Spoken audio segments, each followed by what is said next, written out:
So I wish to welcome everybody. Can you hear me? And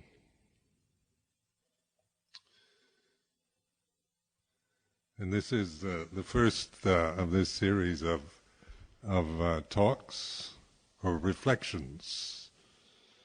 And for those of you who are here for the first time, what I like to do is more or less reflect, and it's not like giving information or kind of explaining Buddhism, but an attempt to awaken or encourage an attentive attitude of looking inward, because the Buddha's teaching is really summed up with the word awake. It's and even you could even use this as what the translation of Buddha means is awake. And even though this is quite an ordinary word, this awakened, this Buddha or awakened attention is something that is so simple and natural to us, but in which we tend to, because it is so simple, we tend to even not notice it. I mean, modern life is usually very complicated, and we're always planning for the future or thinking and remembering the past, and our minds are so kind of programmed, conditioned to create endless complexities, making ourselves as personalities, as individual human beings into very complicated creatures, as well as looking at the world around us through all kinds of criticisms, biased views, cultural attitudes, prejudices, and that influence our experience. So when we use the word awake or the word Buddha, or in Thai forest tradition, we use it as a mantra like Bhutto, which means is the kind of mantric form of Buddha. And putting that into practical reality is attention, or awakened attention to the present. And the awakenedness is towards, all that we're experiencing now, either emotionally or intellectually, physically. It includes, rather than is a kind of pointing to one thing and trying to dismiss the rest.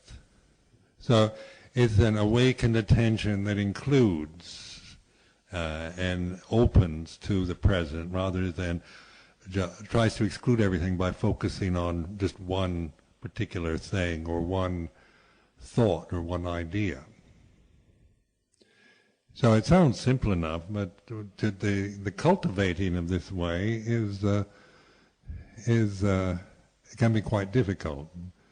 Not because it's difficult in itself, but because we tend to be very difficult.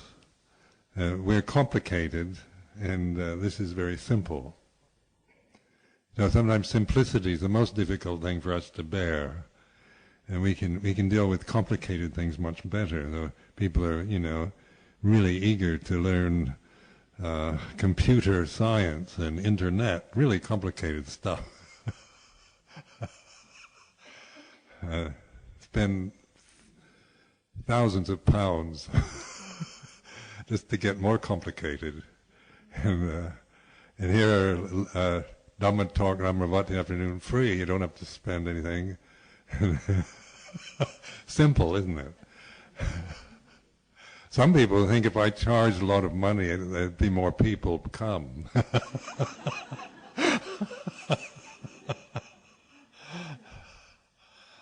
But then they'll give the wrong impression, wouldn't it? Things like you can, it's worth a lot of money. You have to have lots of money to be able to afford this kind of this teaching. Is not the message I'm eager to give, that I want to give, because in terms of Buddhist tradition, the idea is it's free. It's, all it needs, people need to show an interest, and then it's freely given, rather than something you have to pay for.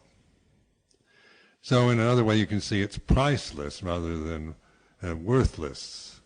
The thing is, if it's free, it must be worthless. But instead, we can use the word priceless. It's beyond price. So it might as well, there's not enough money that you could accumulate in the world that would really pay the full price of this teaching. So you get it for free.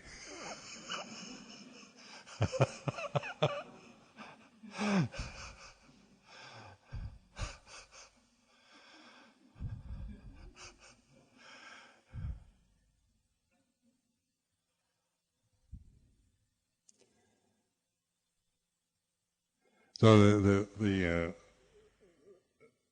they always like to have titles for these talks, and every year it's a challenge to think up some. Say, what kind of dazzling new title can I give?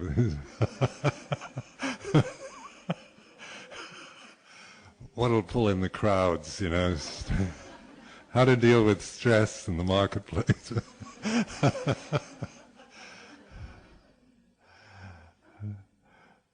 So this is called The World in the End of the World, and I think we're all the doom predictions about the greenhouse effect and the problem with the pollution and so forth. We think of the end of the world and the problems that face us in this present century. And we notice just in the news that you hear through the radio or the mass media how gloomy it all tends to be. The Americans, president refusing to sign the Kyoto Agreement, the Kyoto Protocol, and the kind of so many views and opinions about is this greenhouse effect? Is this really? Is this a joke or is this a reality? And some people, just because they don't particularly feel it themselves, think it must not, it's not really happening. When you're living here at Amaravati, it's like living in an ivory tower existence. You're living in a very nice place where you're not all that aware of the pressures and problems that the society has, just here in England, for example. Then when you go from England even to like Thailand or India, places where there's all kinds of problems, it's political, economic, and social problems. When you live in monasteries, somehow the monastic life is a very kind of specially privileged way to spend your years as a human being. So I'm quite grateful because my life in England, this is my 25th year living in this country, has been a very kind of special kind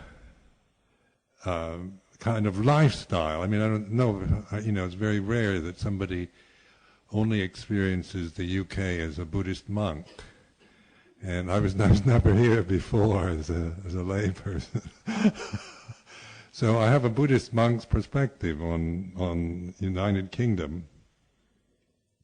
And of course, coming here in 1977 as a Buddhist monk, I came on an invitation. So already I didn't just kind of come here as a tourist or just, a stranger.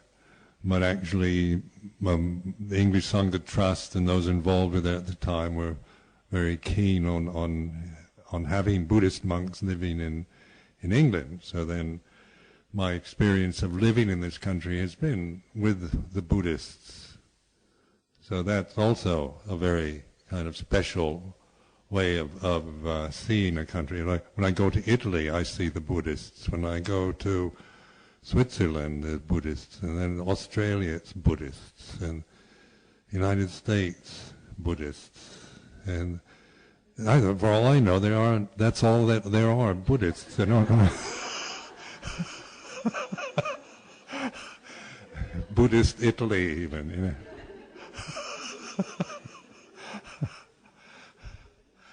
And one thing about being a Buddhist is that it is a teaching that seems to appeal internationally. So even though, like here at Amaravati now, we have the most kind of international sangha I've ever seen. We've got this Vasa retreat this summer. We've got people from so many different countries living together, from Asia, from Eastern Europe, from Western Europe, from the States and Australia and places like that. That you know, and you realize your common bond is your interest in the Dhamma, in meditation, in Buddhism.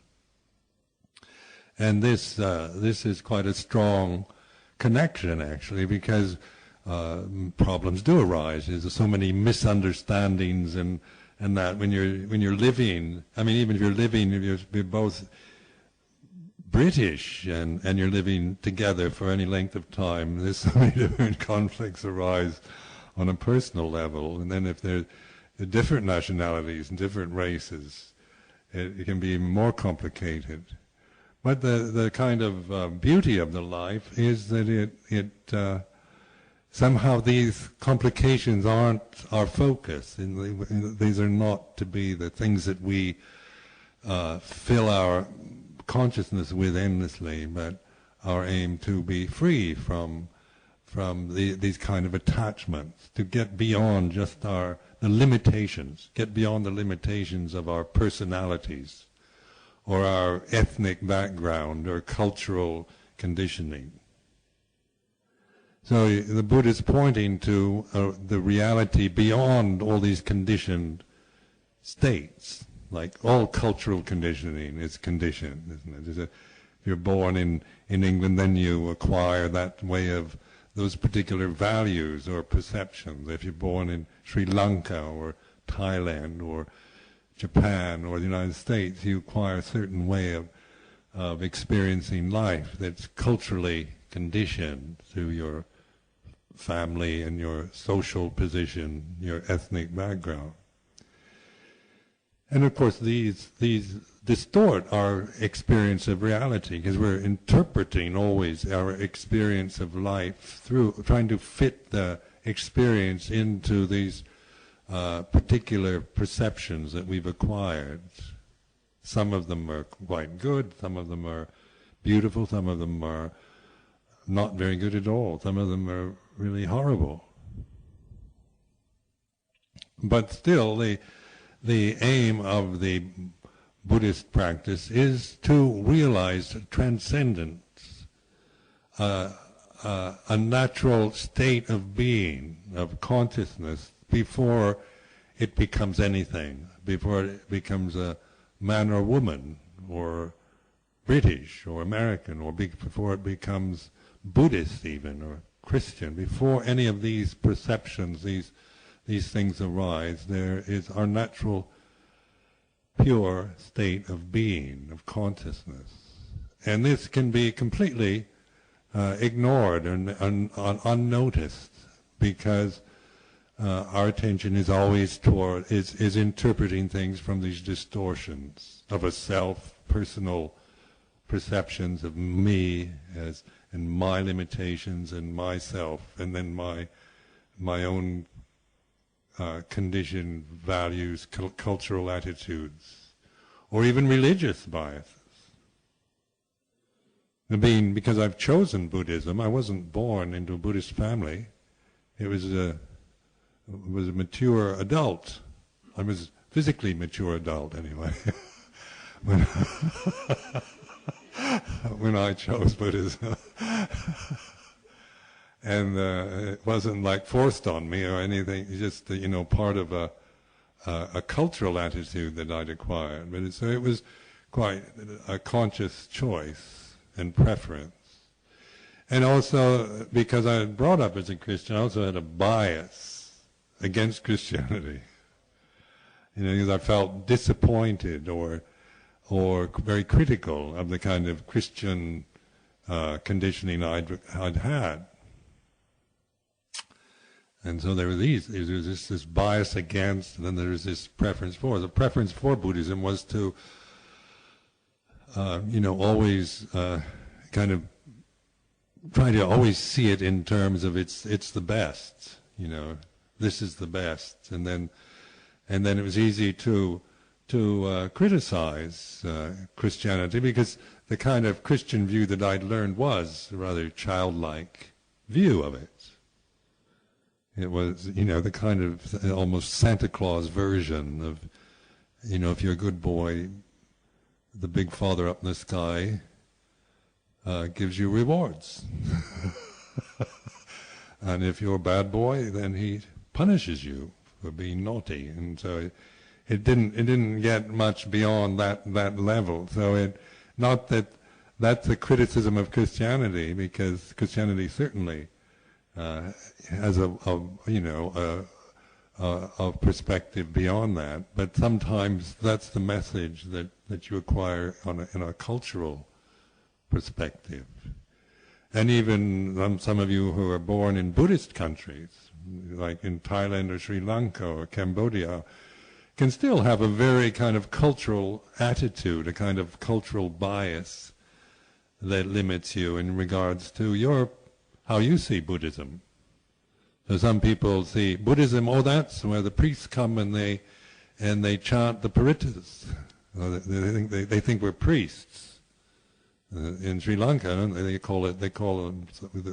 Sri Lankan monks call themselves priests, and we're oftentimes seen as ceremonial priests, where we do perform ceremonies.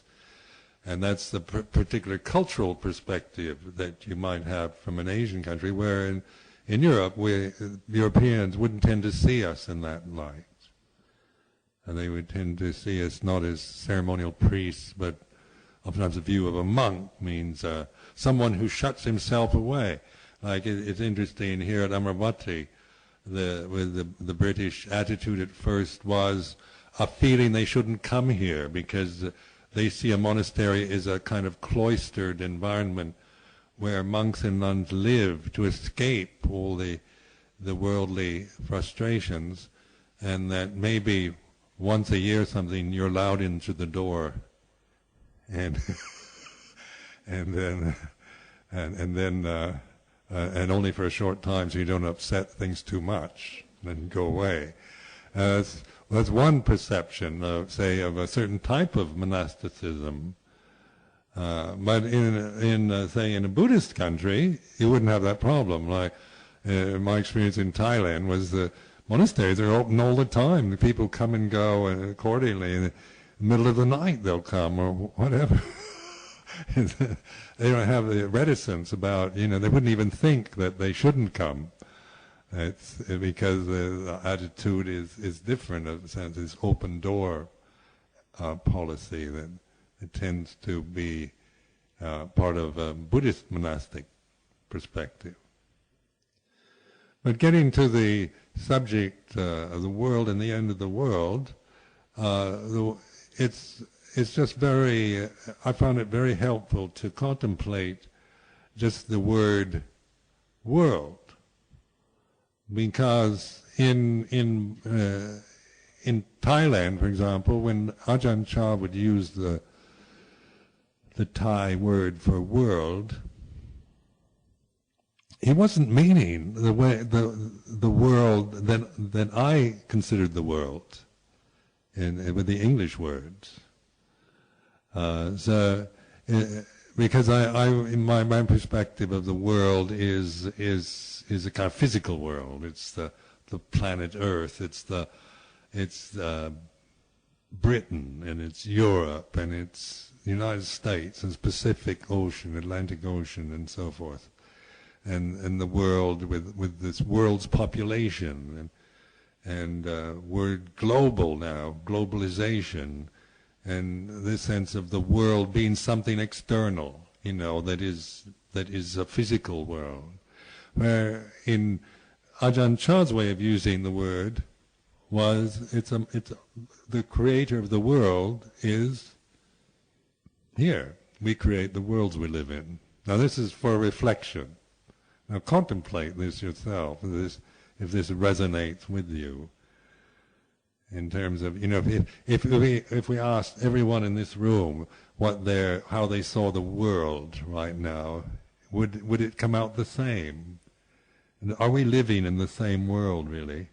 Or we can assume that we're all in the same world. That's an assumption, but our experience of it is going to be colored by the way we perceive ourselves and the environment that we're living in, which will vary from considerably from one person to the next.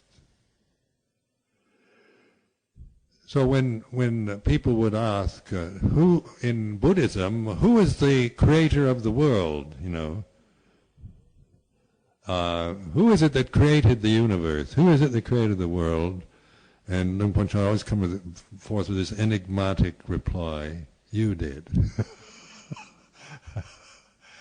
And that would kind of stop the mind for a while and boggle your mind, because we're used to thinking of some kind of mythical creator or some kind of creation theory, because other religions do have creation theories about how the world was created, how it was a cosmic egg, or it was born out of something out of mist or whatever, and so these are kind of legends or stories or ways of talking about how it all started in terms of the world or the physical world or the planetary system. But that remains still theoretical, doesn't it? Even when we can have various preferences or views about it, about evolution and whatnot. But in terms of direct experience with the awakened state, the awakened attention of this moment, it isn't necessary. I mean, it's impossible to figure out how it all began way back when, because that is a perception that we're creating of the past. Way back when, a billion years ago or so forth, is a perception that we have around time. And so, if we're aware of that, even our assumption that the world was created a billion years ago, that in itself is a world that we're creating. That very thought or attitude or opinion. How you see yourself, you create yourself as a person. So our personalities are conditioned. What we identify with our what we look like, with our gender, whether we're male or female, whether we're tall or short, or white or dark, or beautiful or ugly, or whatever. We create the sense of ourself accordingly to how we perceive the appearance of the human body. So this is a creation of the world. We create the world that would say of this country, living here in England, for example. We believe that this is England, and that we definitely feel that this is that's the name of this place we're in. But actually, when you look at it, we've named it England, but it doesn't in any way claim to be England, does it? It's never. I've asked it many times. It never says anything. You're England. Doesn't even say yes. So who's creating England? Then now I'm just reflecting. So I'm noticing that actually this is a conditioned way of thinking. We all agree that this plot of land, this island off the coast of Northern Europe, is called Britain, and that this part in the south is England. You don't go up to Scotland and call it England. You call it Scotland. But like it doesn't say it's Scotland, we name it that. And so this is a reflection on how we do create the worlds that we live in. Just our own sense of safety and security or self-worth we create, don't we? There's so many psychological problems, emotional problems that we have in a society like this one. You know, when we look at the kind of life we have here, most of us are living in a quite a well-run country, politically, economically. You know, there are varying views about how well-run it is, but you know, comparatively, it's doing all right, and we live quite a comfortable life, and can take an awful lot for granted just by living here. You know, take the security and that we get from living here for granted. And so then we want to create a safe environment, a place that we can trust, and where danger doesn't exist, where we know we'll be taken care of, we'll be respected, we'll be when we're old, our needs will be looked after, we'll have an income, and on like this. Our health problems will be taken care of. And so even at the best, when all this is at its very best, when all these things are at their peak, we still can feel very threatened, very frightened, very uncertain, insecure. Because the security is not through the creating an illusion of a secure world, but security begins to appear through our understanding the world and the end of the world. So in this way, the Buddha was encouraging this investigation. And these words are very common in Pali scriptures, in the Buddhist scriptures. They use, you know, the encouragement to examine experience, to look into, to get to the root of, to investigate. And these are the very words that drew me into the orbit of Buddhism, because of my own skeptical mind. I'm very skeptical by nature. So that's why I found theistic religions impossible for me, because I couldn't get beyond my first skeptical feeling of, you know, and to say I believe in God. I don't think I believe in God. I don't know what it is. So this skeptical sense is what attracted me into Buddhism, because it does encourage this investigation.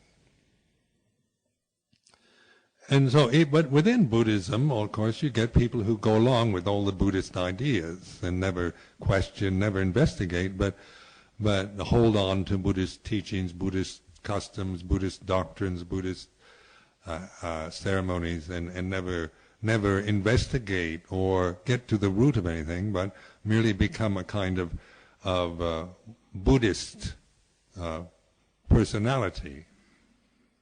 So you can become a Buddhist by adopting all the Buddhist ideas and attitudes, but that is not what the Buddha was teaching. He wasn't.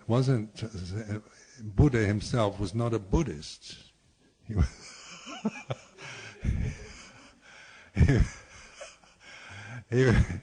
so he wasn't creating Buddhism as a kind of competitive religion with the existing ones of that time, but he was using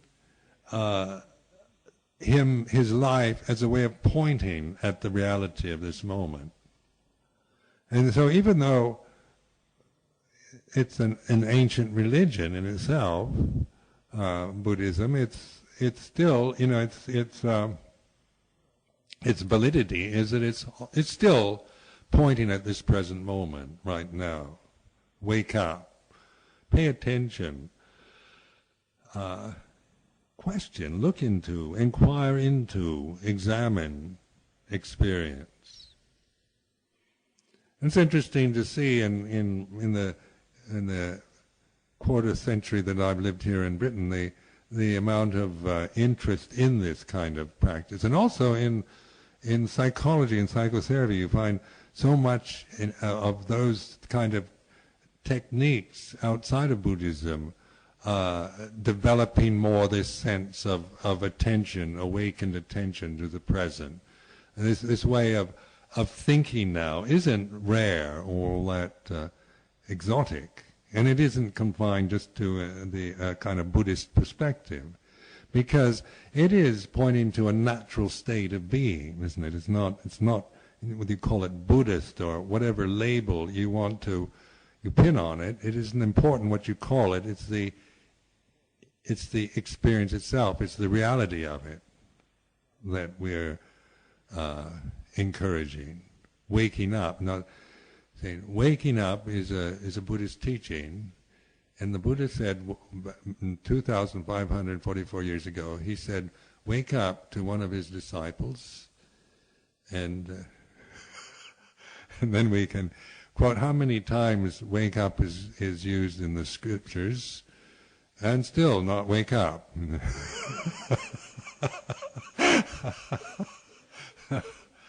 No, I mean it's a good word, but what does it mean? What in the reality of this moment? So, in terms of paying attention, isn't it? Suddenly, like I find just this sense of really opening to this present moment. Now, if I'm caught in a lot of my sense of myself, like being in the position that I'm in, like sitting up here on a seat that's on a stand, so I'm sitting up high, I'm a focus for everybody's attention. So that used to bring in incredible sense of self-consciousness. I used to find public speaking one of the most horrific experiences of my life. To have to stand up or sit up in front of people and talk to them was terrifying to me. I remember when Ajahn Chah first asked me to give a public talk, I freaked out. Literally, I went a bit goofy. And I can't do it. Absolutely terrified of it. And he said, "No, never mind." But I knew that wasn't going to. I knew he was going to get me someday, and so he did. He got me when I was totally unprepared, and couldn't very well get out of it. And I didn't freak out. I managed to get up into the high seat and say a few things. And I had to speak Thai, I wasn't all that skilled. And I thought, I can't speak. I don't know the language very well. They'll all think I'm stupid. And that's a self-consciousness, isn't it? Suddenly I see myself in terms of what do they think? They're going to think I'm stupid. And I haven't anything to say. I can't speak Thai very well.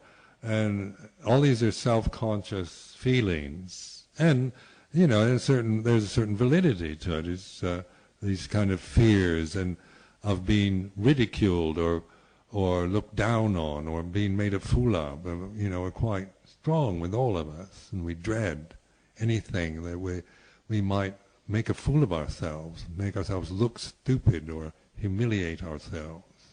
One of the great human fears, isn't it? But Ajahn Chah also had this sense of using these situations, I realized then that he really wasn't expecting me to say anything profound and meaningful or that great to the people. He was getting me to look at myself. So he did a lot. Like after the initiation into public speaking, then I was called upon quite regularly to give talks, and I began to see what he was doing was he wasn't expecting me to give kind of great Dhamma teachings to the people and tell them where it's at and inspire them, but to be able to see what's happening to me when I'm in such a position. So one time he actually, at a Catena ceremony where they have, in Thailand, they have these Catenas where they have all night, before the Catena ceremony, the night before they assemble in the monastery, and they have all night, so you sit up all night, and monks give talks, Dharma talks. So then it was about 2 in the morning, and suddenly my name was called, Sumedho, and Ajahn Chah said, "Okay, now talk for 3 hours." 2 in the morning, and up to then they'd been. If I'd got through half an hour, that was a long talk for me. And so, and I could see he was really, pushing me to do that. But I could understand what he was doing, so I did. I stayed up there for 3 hours and chatted on, and watched people fall asleep and leave the room. By 5 in the morning, hardly anyone was left.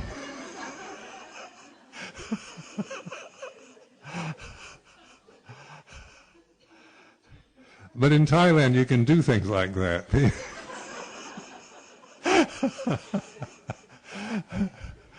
And people don't hate you for it. Like they all told me how wonderful I was the next day. So, but anyway,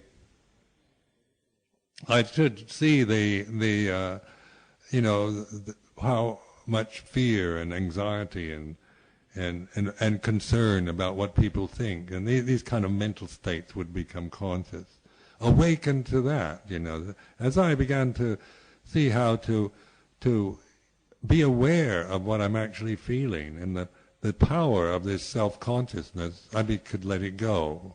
It's through allowing ourselves to be fully awake and conscious that we can actually let go of our fears and our desires and neurotic tendencies. They actually, through understanding or embracing or allowing things to be conscious, conditions to be conscious, no matter how painful they might be or unpleasant, it's through allowing them to be conscious and accepted without criticism that they go. The natural movement is for them to cease.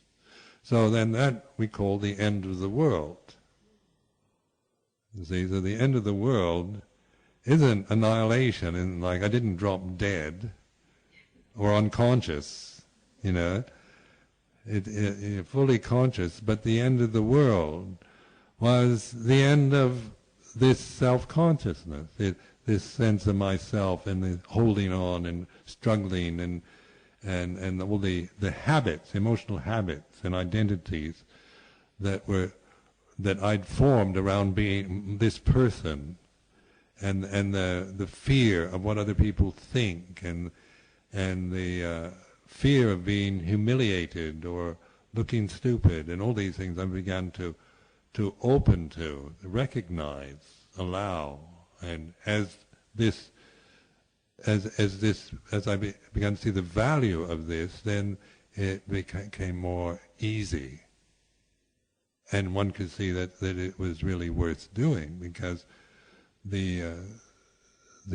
it wasn't, because one thing, being in a position that I'm in, I have to give public talks all the time, and so I've had a lot of practice with this. It's been actually it's worn away, this sense of a self-consciousness and but there is awakenness. When the self-consciousness is dropped away, then there's pure consciousness, a sense of pure attention, consciousness. It's intelligent, but it's not clouded with personal perceptions. It's not, I can't claim it on a personal level as mine, in a personal way.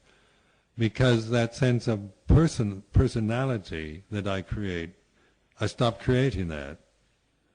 I see the pain and the suffering I create through this, through holding on to these this sense of myself, this limited self, this limited personality. By seeing the suffering and the anguish I create in my life by doing that, then the insight naturally is to let it go, allow it to go away, let it change accordingly. And when it's left, when there's no personality, when you're not attached to anything, what's left? It's a pure attention, awakened intelligence. And it's something you can trust in. It's not, in Buddhist terminologies, we say it's the Buddha, or the Bhutang Saranang Gacchami, and we take the refuges. We take refuge in Buddha. So, what is that in terms of the here and now? Refuge in Buddha of this present moment, and that to me is attention, being attentive, being receptive to all that is conscious at this moment. So another word that's come to mean quite a lot in the English word is intuition, because this is a word that we use in English, but oftentimes we really don't know what it is. And from my background, we always thought it was something, women's intuition, which was usually put down as something inferior.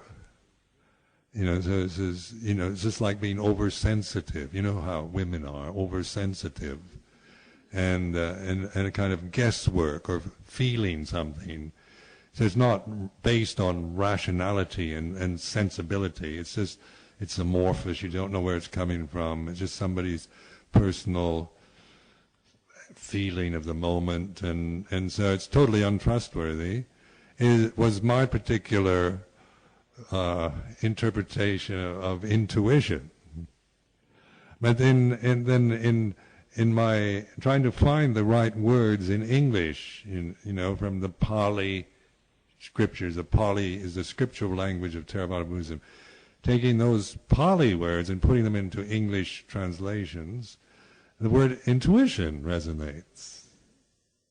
And this is now when we're talking about the thing that really is outstanding in the Buddhist path, that really stands out, is unique, is the emphasis the Buddhists placed on intuition, on intuitive awareness, in other words. So like in this sense, intuition isn't, where we tend to mistrust intuition because people who are intuitive, they're very open maybe to the present. Maybe they're very sensitive and receptive to this present situation. But they don't know how to interpret it. So it sounds too mixed with personal pronouns and personal interpretations that maybe sound not make much sense to somebody else. But in terms of a vehicle for liberation, then this is what the Buddha was pointing to trust in this intuitive sense. So intuition in this sense is like sati sampajanya, these two words. Sati is a Pali word for mind, translated as mindfulness, which is when we're mindful, then we're aware, isn't it? We open to this present.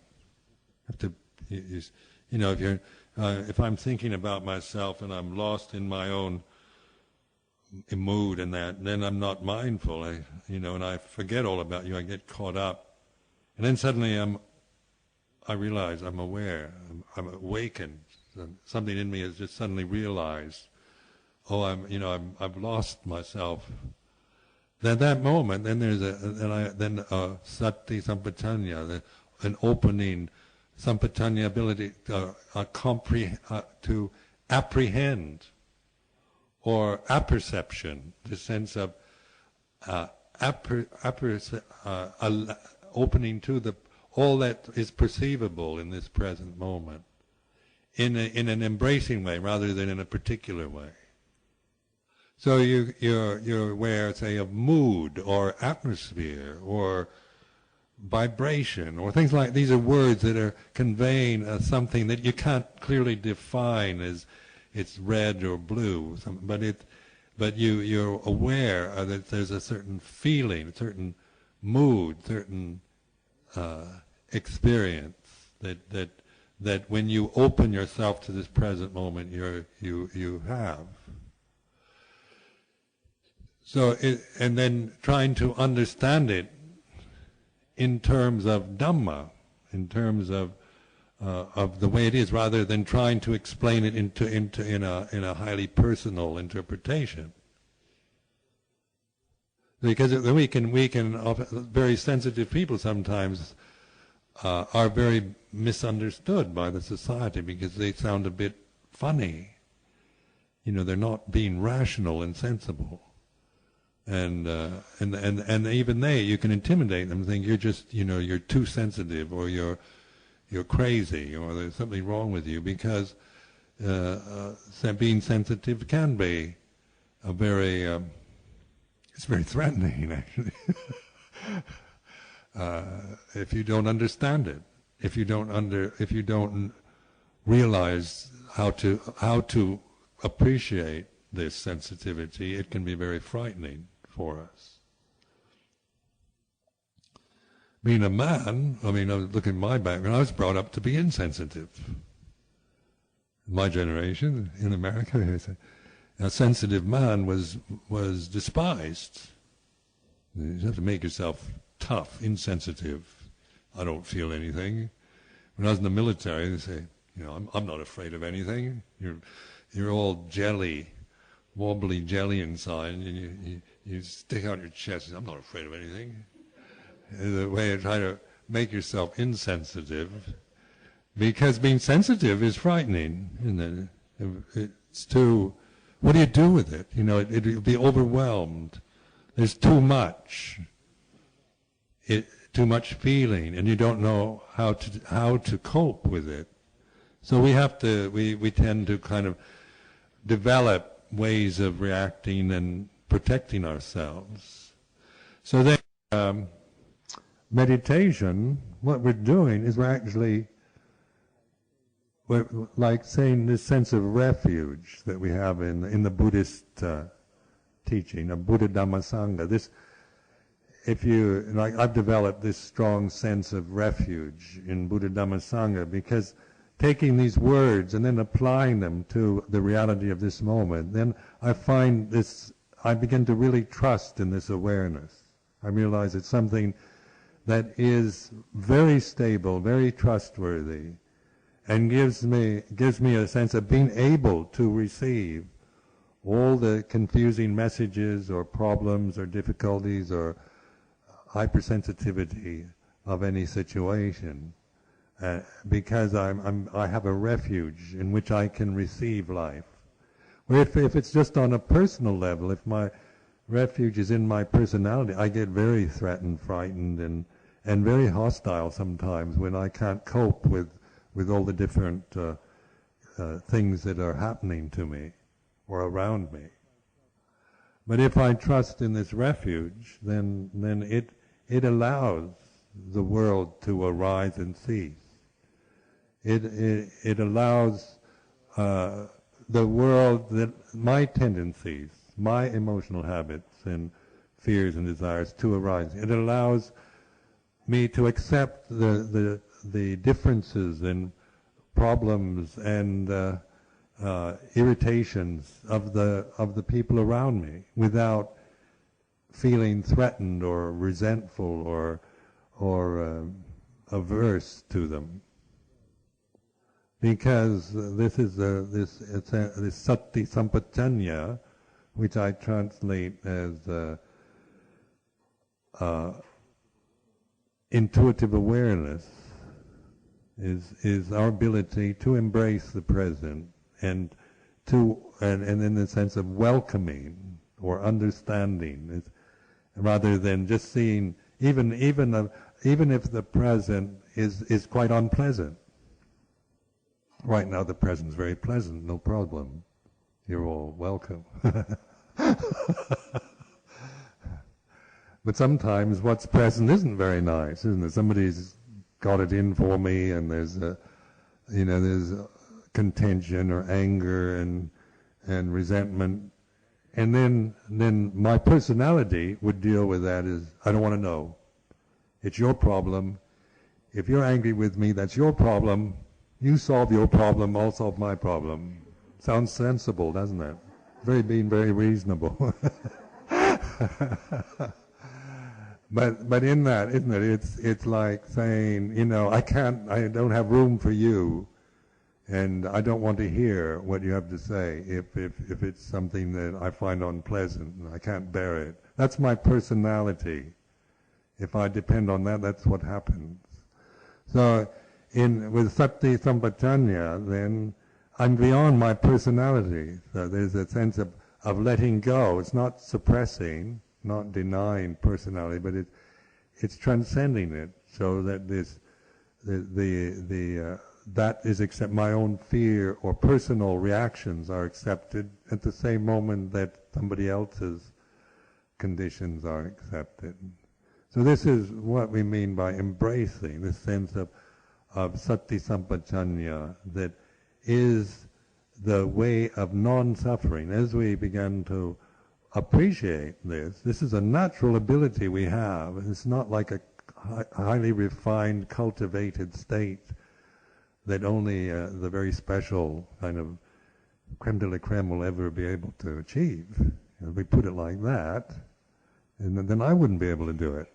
But if we see it, it's a natural state that we share as human beings. Then we're pointing to that and reminding, and as we begin to recognize that and realize it and appreciate it, then more and more we see a way of letting go of these habits that limit us and the worlds of misery and anguish and despair and resentment and so forth. We can let those worlds cease. So the world arises and ceases, the end of the world. But when the world has ceased, what's left? That's something to contemplate. So my experience, when the world ceases, what's left is kind of bliss. There's kind of relief not to have to create another world.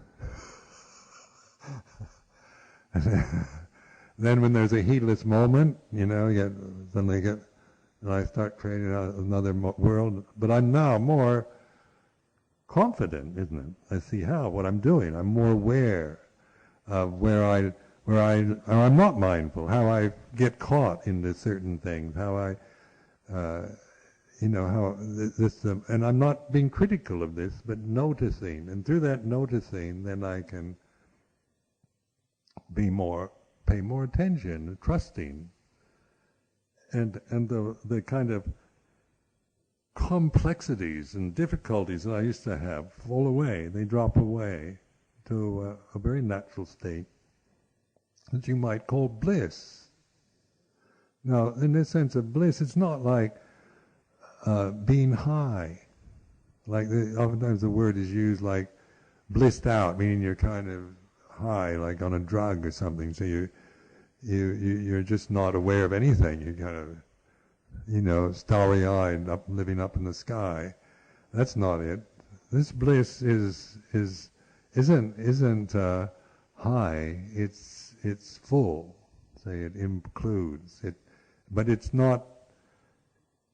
It's not critical. It's not picking, choosing. It's not creating any problem around the conditions that we have to live with, both internally, both in our mental world, emotional world, physical experiences, or the family or the society that we live in.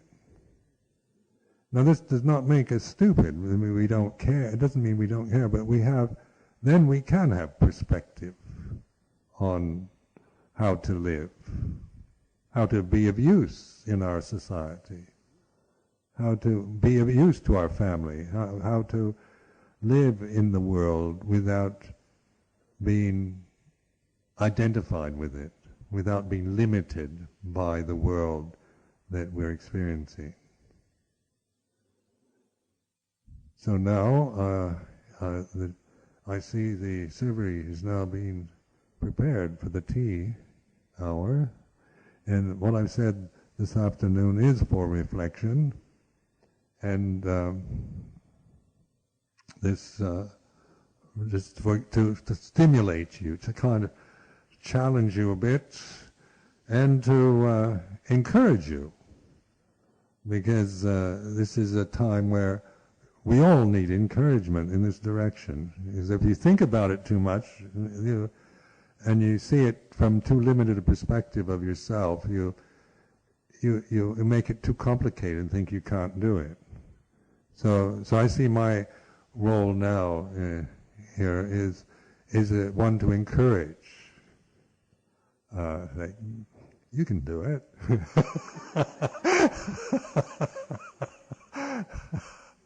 and even they say, why can't I? Just too messed up. Well, you can do it. And after a while, you begin to see you can. If I keep saying, "Oh, you're too messed up, you can't do it," that would be very unkind, wouldn't it? It would, even that might be how you seem and how you feel about yourself. It's not helpful for any of us to give that kind of message to somebody. Because the Buddha's teaching is one of, it's available, it's free, it's not for the special, it's not to be seen as a teaching only for the highest intellects or the most developed super beings. And it's not an elite religion. It's for those who are interested, who have this intuitive sense, who can be awakened or can resonate with it. And like many of us, like for myself, like when I first heard the Buddhist teaching, something in me responded to that.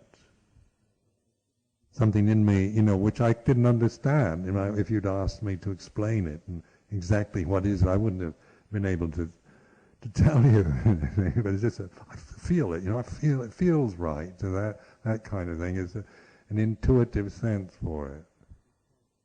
And then this is to be trusted, to encourage this, this interest, and something in you awakens and is interested, and even puzzled, but interested, maybe even threatened. This can be quite threatening sometimes. We can feel very threatened by it, but even that shows that there's trust in being aware of these feelings, until more and more you begin to have more confidence in your abilities to awaken to life and to understand the world and the end of the world. So I'll stop here. Then we can have tea, and about 20 minutes or so, I'll ring the bell, and those of you who are interested, we can have a discussion.